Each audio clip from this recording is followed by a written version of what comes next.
এটা বিশেষ মন্দিৰ, যিটো মন্দিৰত চকুত কাপোৰ বান্ধি দৰ্শন কৰিব লাগে ভক্তসকলে।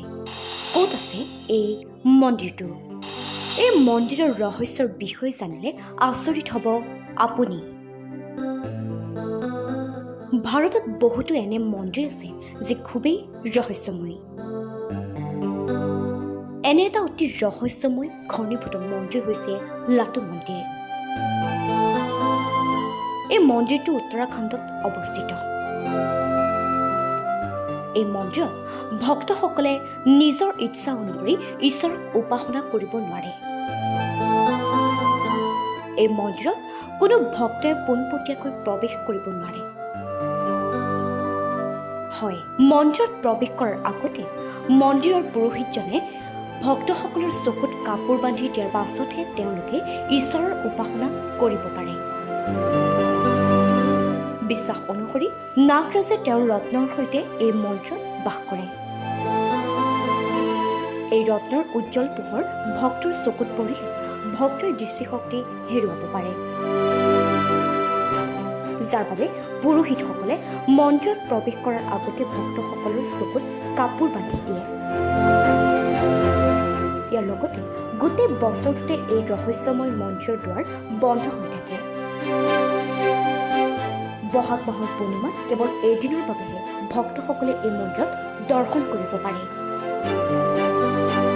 এই দিনটোত মন্দিৰৰ পুৰোহিতে ভক্তৰ চকুত কাপোৰ বান্ধি তেওঁলোকক দূৰৰ পৰাহে দেৱতাক দৰ্শন কৰিবলৈ অনুমতি দিয়ে।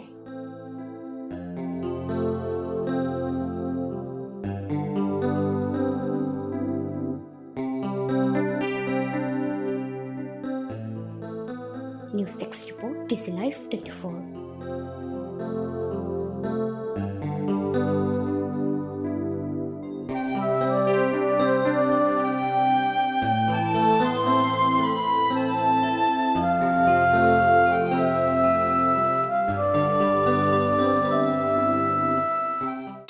এটা বিশেষ মন্দিৰ, যিটো মন্দিৰত চকুত কাপোৰ বান্ধি দৰ্শন কৰিব লাগে ভক্তসকলে। ক'ত আছে এই মন্দিৰটো? এই মন্দিৰৰ ৰহস্যৰ বিষয়ে জানিলে আচৰিত হ'ব আপুনি। ভাৰতত বহুতো এনে মন্দিৰ আছে যি খুবেই ৰহস্যময়। এনে এটা অতি ৰহস্যময় ঘনীভূত মন্দিৰ হৈছে লাটু মন্দিৰ। এই মন্দিৰটো উত্তৰাখণ্ডত অৱস্থিত। এই মন্দিৰত ভক্তসকলে নিজৰ ইচ্ছা অনুসৰি ঈশ্বৰক উপাসনা কৰিব নোৱাৰে। এই মন্দিৰত কোনো ভক্তই পোনপটীয়াকৈ প্ৰৱেশ কৰিব নোৱাৰে। হয়, মন্দিৰত প্ৰৱেশ কৰাৰ আগতে মন্দিৰৰ পুৰোহিতজনে ভক্তসকলৰ চকুত কাপোৰ বান্ধি দিয়াৰ পাছতহে তেওঁলোকে ঈশ্বৰৰ উপাসনা কৰিব পাৰে। বিশ্বাস অনুসৰি নাগৰাজে তেওঁৰ ৰত্নৰ সৈতে এই মন্দিৰত বাস কৰে। এই ৰত্নৰ উজ্জ্বল পোহৰ ভক্তৰ চকুত পৰিলে ভক্তৰ দৃষ্টিশক্তি হেৰুৱাব পাৰে, যাৰ বাবে পুৰোহিতসকলে মন্দিৰত প্ৰৱেশ কৰাৰ আগতে ভক্তসকলৰ চকুত কাপোৰ বান্ধি দিয়ে। ইয়াৰ লগতে গোটেই বছৰটোতে এই ৰহস্যময় মন্দিৰৰ দুৱাৰ বন্ধ হৈ থাকে।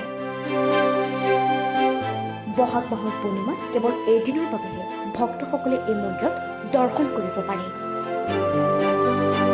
এই দিনটোত মন্দিৰৰ পুৰোহিতে ভক্তৰ চকুত কাপোৰ বান্ধি তেওঁলোকক দূৰৰ পৰাহে দেৱতাক দৰ্শন কৰিবলৈ অনুমতি দিয়ে।